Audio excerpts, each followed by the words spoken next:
बिस्मिल्लाहिर्रहमानिर्रहीम। Dear students, आज का हमारा टॉपिक है अल्केन्स और पैराफिन्स। डियर स्टूडेंट्स, आज के इस लेक्चर में हम अल्केन्स के बारे में पढ़ेंगे कि अल्केन्स क्या होती हैं, फिर इनकी जनरल प्रॉपर्टीज हैं उनको भी हम डिस्कस करेंगे। इसके साथ साथ हम कुछ मेथड्स ऑफ प्रिपरेशन इनके पढ़ेंगे कि किन मेथड से इनको तैयार किया जा सकता है। आइए जी हम अपने लेक्चर का बाकायदा आगाज करते हैं। सबसे पहले ये जो अल्केन्स हैं इनको हम डिफाइन कर लेते हैं कि अल्केन्स क्या होते हैं। The compounds in which valency of carbon atom is satisfied by single bond. यानी हमें ये पता चला कि ये ऐसे कंपाउंड हैं जिनमें जो कार्बन एटम है इसकी जो 4 वैलेंसीज हैं वो सारी सिंगल बॉन्ड के जरिए सेटिस्फाई होती हैं। इससे मुराद ये है कि ये ऐसे हाइड्रोकार्बन्स हैं जिनमें तमाम के तमाम कार्बन के जो बॉन्ड्स होते हैं वो सिंगल होते हैं। आगे जिनका जनरल फार्मूला CnH2n+2। आगे इनकी ना एक दो एग्जांपल्स करते हैं, फिर इनकी हम ना प्रॉपर्टीज की तरफ आते हैं कि इनकी कॉमन सी प्रॉपर्टीज क्या होती हैं। तो अब देखिए मेरे पास सिंपल सी एग्जांपल है CH4C2A6, मतलब कि मीथेन एंड इथेन। अब नीचे एक कंपाउंड मैंने बनाया हुआ है प्रोपेन। इसमें देखें 3 कार्बन हैं, तो अब 3 कार्बन आपस में सिंगल बॉन्ड से जुड़े हुए हैं और हाइड्रोजन भी आपस में सिंगल बॉन्ड से जुड़े हुए हैं। नेक्स्ट देखें जनरल प्रॉपर्टीज। अब जनरल प्रॉपर्टीज को डिस्कस करते हैं। They are saturated hydrocarbons. अब ये ऐसे कंपाउंड हैं जिनको हम सैचुरेटेड कहते हैं। दरअसल सैचुरेटेड उनको कहते हैं जिनमें तमाम के तमाम कार्बन एटम के दरमियान सिंगल बॉन्ड हो, वो सैचुरेटेड हाइड्रोकार्बन्स कहलाते हैं। आगे they are made up of only carbon and hydrogen. यानी ये सिंपली क्या है, हाइड्रोकार्बन्स हैं जो सिर्फ कार्बन और हाइड्रोजन से मिलके बनते हैं। आगे अगर इनमें हम देखें तो इनमें जो हाइब्रिडाइजेशन होती है वो sp3 होती है। ठीक है जी। इनमें दरअसल होता है क्या है कि ये जो कार्बन है ना, कार्बन इसमें इसके 3p ऑर्बिटल और कार्बन का एक s ऑर्बिटल जो है वो हाइब्रिडाइज्ड होता है।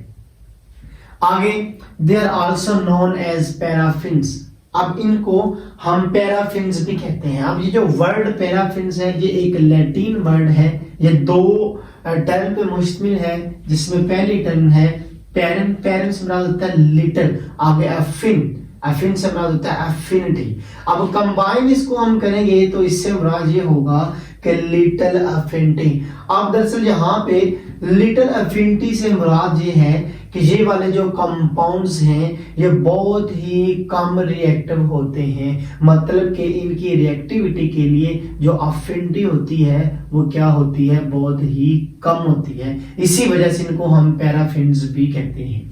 नेक्स्ट आगे आ जाते हैं general method for the preparation of alkanes. तो इसमें सबसे पहला मेथड है हमारे पास हाइड्रोजिनेशन ऑफ अनसैचुरेटेड हाइड्रोकार्बन्स। अब वर्ड आया है जी अनसैचुरेटेड हाइड्रोकार्बन्स। अब अनसैचुरेटेड हाइड्रोकार्बन्स ऐसे हाइड्रोकार्बन्स हैं जिनमें डबल या ट्रिपल बॉन्ड होते हैं। फॉर एग्जांपल अगर मैं एक एग्जांपल दूं तो मेरे पास एक कंपाउंड है CH2 डबल बॉन्ड CH2।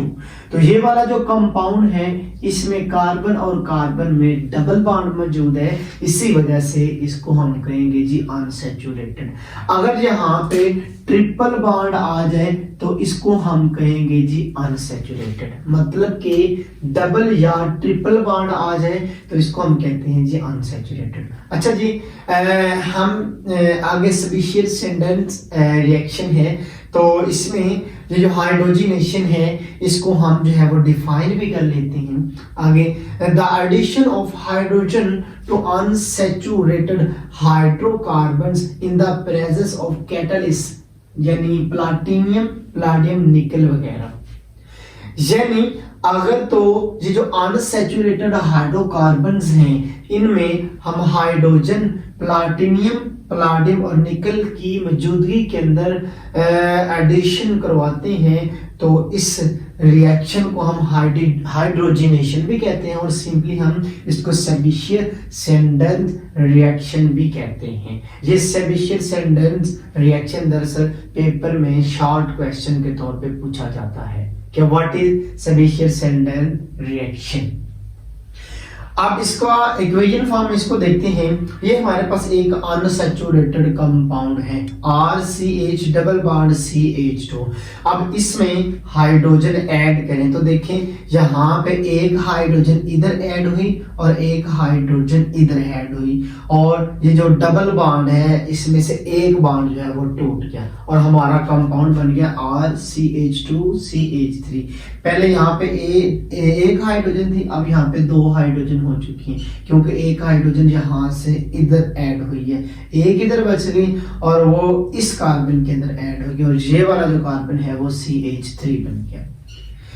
अब ये वाला जो रिएक्शन है ये निकल कैटलिस्ट की मौजूदगी में तकरीबन 200 to 300 डिग्री सेंटीग्रेड पे प्रोसीड होता है। नेक्स्ट एक रिएक्शन है यानी हमारे पास इथीन है, तो इथीन के अंदर जब हम हाइड्रोजन को ऐड करते हैं तो निकल की मौजूदगी में या प्लाटिनियम पलाडियम की मौजूदगी में आगे हमारे पास टेम्परेचर है, अगर निकल यूज करेंगे तो 200 to 300 डिग्री सेंटीग्रेड। तो होगा क्या, ये दो हाइड्रोजन है, एक हाइड्रोजन इधर ऐड हो जाएगा और एक हाइड्रोजन जो है वो इधर ऐड हो जाएगा और ये जो डबल बॉन्ड है ये सिंगल बॉन्ड के अंदर कन्वर्ट हो जाएगा। तो कंपाउंड बनेगा जी CH3 और इधर बनेगा जी CH3। मतलब कि ये अनसैचुरेटेड है, ये क्या बन रहा है जी हमारा सैचुरेटेड।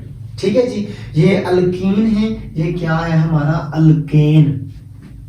नेक्स्ट ये जो हाइड्रोजनेशन का प्रोसेस है ना, इसकी एक बहुत ही इंपॉर्टेंट एप्लीकेशन है। एप्लीकेशन जो है the conversion of vegetable ghee from vegetable oil. यानी क्वेश्चन एक शॉर्ट क्वेश्चन पेपर के अंदर पूछा जाता है और इंतहाई इंपॉर्टेंट क्वेश्चन पूछा जाता है कि आप किस तरह से वेजिटेबल ऑयल को वेजिटेबल घी के अंदर कन्वर्ट कर सकते हैं। तो ये दरअसल हाइड्रोजनेशन के जरिए ही वेजिटेबल घी को ऑयल से हम जो है वो प्रिपेयर कर सकते हैं। अब इसका रिएक्शन देखें। वेजिटेबल ऑयल जो है दरअसल अगर हम वेजिटेबल ऑयल की बात करें ना तो ये जो वेजिटेबल ऑयल है ये अनसैचुरेटेड फैटी एसिड्स होते हैं। ठीक है जी। अब इसमें ये जो वेजिटेबल ऑयल है इसके हम क्या करवाते हैं कि हाइड्रोजनेशन करवाई तो इसमें दरअसल हाइड्रोजन होती है ऐड। यहाँ पे दरअसल अनसैचुरेटेड बॉन्ड होते हैं, मतलब कि डबल और ट्रिपल बॉन्ड यहाँ पे मौजूद हो सकते हैं। तो उनमें होता क्या है कि हाइड्रोजन जो है वो ऐड हो जाती है, ठीक है, और यहाँ पे अनसैचुरेशन खत्म हो जाती है तो ये जो ऑयल है वो घी के अंदर आगे कन्वर्ट हो जाता है। तो अगर पेपर में शॉर्ट क्वेश्चन आए तो आपने जो है ये वाली कन्वर्जन लिख देनी है। नेक्स्ट अगर हम देखें, नेक्स्ट हमारा मेथड है फ्रॉम अल्काइल हैलाइड। अब अल्काइल हैलाइड से अल्केन्स को कैसे तैयार किया जाता है, तो इसकी तैयारी के लिए पहले तो हम देखते हैं कि alkyl halide react with zinc in the presence of an aqueous acid. यानी ये जो अल्काइल हैलाइड है वो एक्वस एसिड की मौजूदगी के अंदर जिंक के साथ रिएक्शन करता है। तो जब जिंक के साथ रिएक्शन करता है ना तो ये अल्काइल हैलाइड जो है अल्केन्स के अंदर जो है वो कन्वर्ट हो जाता है। अब अल्काइल हैलाइड की अगर हम बात करें तो अगर अल्केन में से एक हाइड्रोजन को निकाल के उसकी जगह पे कोई एक हैलोजन आप रिप्लेस करते हैं हाइड्रोजन की जगह पे, तो बनने वाला जो कंपाउंड होगा उसको हम कहेंगे जी अल्काइल हैलाइड। अच्छा जी देखें, तो ये RX है प्लस जिंक प्लस HX, यानी ये है हमारे पास एक एक्वस एसिड है तो इसकी मौजूदगी के अंदर हम क्या करवाते हैं, जिंक के साथ अल्काइल हैलाइड को रिएक्ट करवाते हैं। तो देखें हुआ क्या यहाँ पे कि जिंक ने एक X से बना दिया यानी हैलोजन और एक X यहां से दो निकाले, ये बन गया ZnX2, वो मैंने इधर लिख दिया। नेक्स्ट यहाँ पे बचा हाइड्रोजन, वो इस R के साथ मिलके RH बना दिया और ये क्या है, एक सिंपली एल्केन है। नेक्स्ट अगर हम रिएक्शन देखें तो CH3 यानी मिथाइल आयोडाइड है, इसको जिंक के साथ हमने रिएक्शन करवाना है H यानी हाइड्रोजन आयोडाइड की मौजूदगी के अंदर।